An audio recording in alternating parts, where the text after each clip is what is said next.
Technoinox Engineering представи най-новия си продукт от серията решения за мониторинг и контрол. 3D скенер за анализ и управление на наличностите в фуражни силози.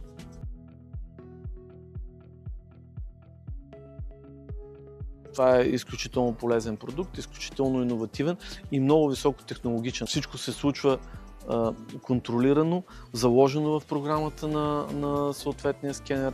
3D скенерът е южнокорейска разработка, изключителна иновация за пазара. Аз съм представител на тази корейска компания за България, а Technoinox Engineering предлага иновацията както в България, така и в Европа. Когато поставите този скенер на покрива на силоза, той сканира цялото му съдържание без значение от големината на силоза. Към скенера има две устройства, които изпращат цялата информация на вашия мобилен телефон или компютър.